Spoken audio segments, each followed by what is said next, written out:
What's good, people? Uncle Hotep back at it again. How y'all doing? I know I may mention this on my live stream last night, but I want to make a one-off video about this because this seems to be big news. This is kind of crazy. This is the New York Times article. Let me read the. Where is it? Or is it under here? Okay. The Times today this was yesterday, is making a rare step of publishing an anonymous op-ed essay. We have done so at the request of the author, a senior official in the Trump administration, whose identity is known to us and whose job would be jeopardized by its disclosure. We believe publishing this essay anonymously is the only way to deliver an important perspective to our readers. Like, what? What does that even mean? Like, what difference does it make if it's anonymous or not?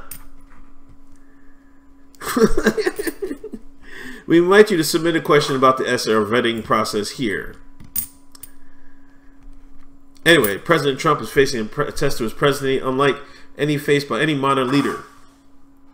It's not the special counsel looms large, or that the country is bitterly divided, or Trump's leadership, or even that his party might well lose the House to an opposition hell-bent on its downfall.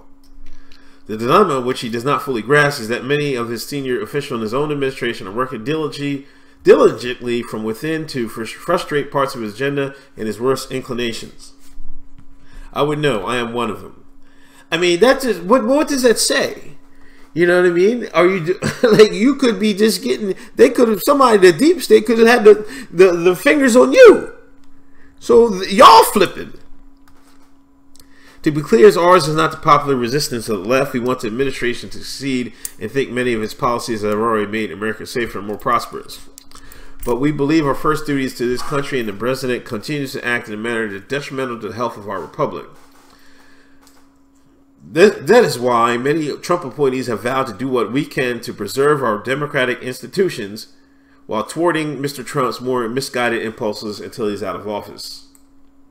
I'll fill something out later. The root of the problem is the president's immorality. Anyone who works with him knows he's not moored to any discernible first principles that guide his decision-making. Although he was elected as a Republican, the president shows little affinity for ideals long espoused by conservatives: free minds, free markets, and free people. I don't get that.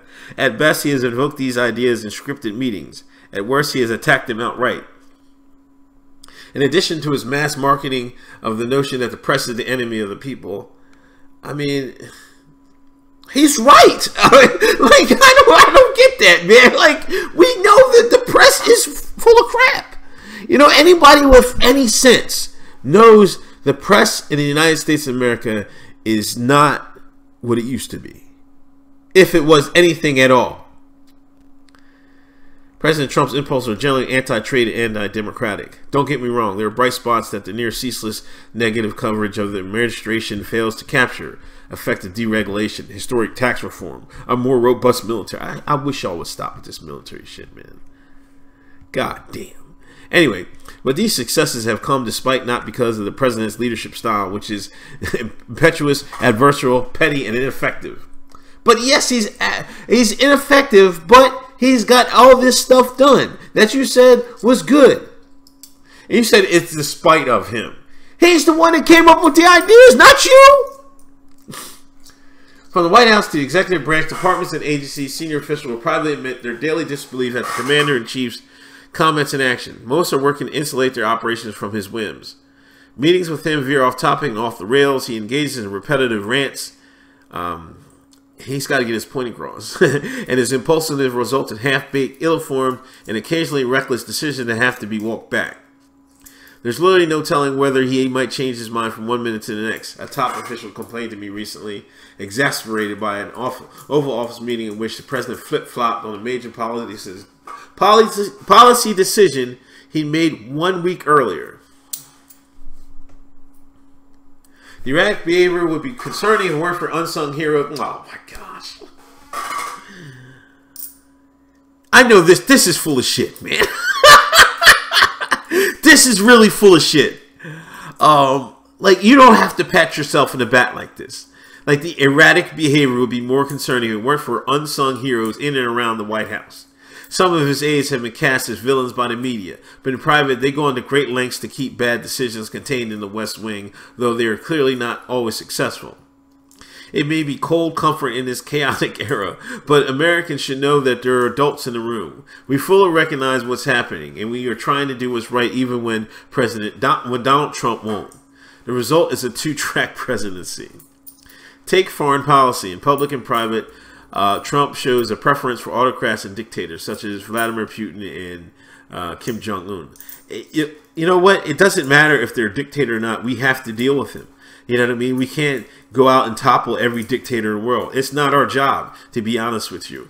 I don't get that. I mean, if this is from an actual government official, the American people should be fucking scared. I mean, because this means here we are with the world police again.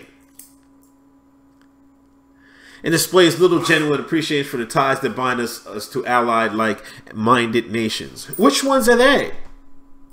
Astute observers have noted that the rest of the administration is operating on another track, one where countries like Russia are called out for meddling and punished accordingly, where allies around the world are engaged as peers rather than ridiculed as rivals.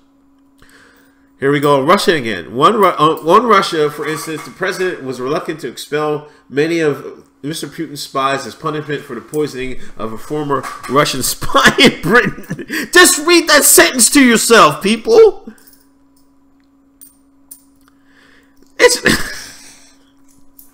The Russians poisoned one of the Russian spies, and we're supposed to be mad at it. He complained for weeks about senior staff members letting him get boxed into further confrontation with Russia. And he expressed frustration that the United States continued to impose sanctions on the country for its malign behavior. They really want to go to war with Russia. But his national security team knew better. Such actions had to be taken to hold Moscow accountable. This isn't the work of the deep state. It's the work of the steady state. Man, if y'all, I would almost believe this. This might be somebody in there, but he's really patting himself on the back. Given the instability many witnessed, there were whispers within the cabinet of invoking 25th Amendment, which started a complex process for removing the president. But no one wanted to precipitate a constitutional crisis, so we will do what we can to steer the administration in the right direction. One way or another, it's over. Until it's over, whatever. The bigger concern is not what Trump has done to the presidency, but rather what we as a nation have allowed him to do to us. We have sunk low with him and allowed our discourse to be stripped of civility. Here we go, John McCain. Put his best in his farewell letter. All Americans should heed his words and break free of tribalism trap with the aim. Oh my God, Jesus. This is more globalism. I mean, this is deep. This is many layers to this bullshit. We may no longer have Senator McCain. Oh my gosh, what are we going to do now? But we always have his example, a lodestar for restoring honor to public life in our national dialogue. Mr. Trump may fear such honorable men, but we should revere them. There is a quiet resistance with the administration on people choosing to put the country first. But the real difference will be made by everyday citizens rising above politics, reaching across the aisle, and resolving to shed the labels in favor of one, Americans. The writer is a senior official in the Trump administration.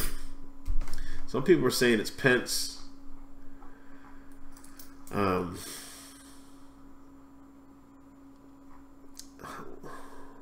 Let me see what their vetting process was.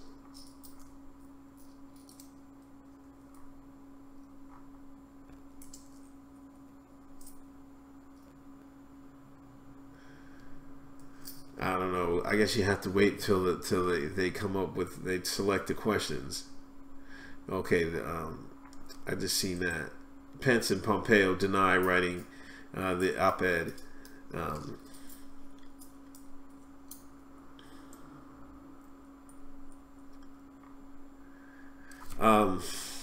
I don't know, man. You should be able to see if somebody should be able to figure out who did that. You know what I mean? Like, what? How did he get the? How did they send the essay to the Times? You know what I mean? It should be easy to figure it out, man. You only have certain people in your fucking in your cabinet, in your senior officials. I would think all their stuff should be monitored, right? You know what I mean? Would they do some cloak and dagger shit? Take a Uber to the New York Times and type it up there and then leave? Maybe that. But then you can figure out who went to New York. You know what I'm saying? So they should be able to figure out who did it, man. If they can't, this is more bullshit. This might be Trump with his 4D chess. You never know, but it's telling. Like, you would think everybody that came on board was on board with him. Like, what was the...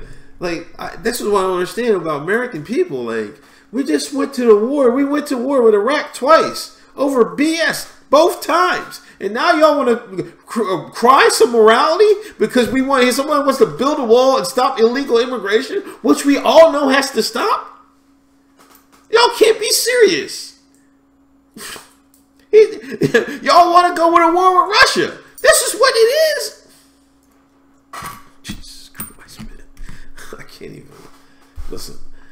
I don't know. You know, there's things I disagree with Trump on, like the Syrian thing. I can't get with it. But this stuff this is too much, man. This is really too much. Anyway, this is Uncle Hotep. I wanted to read that and get a one-off on that. Tonight, be Hotep's Been Told Ya. Hotep Jesus' channel. Check my blog out, handymayhem.com. Patreon, PayPal, please donations. I really appreciate it. And I'll talk to y'all later. Please subscribe. Peace.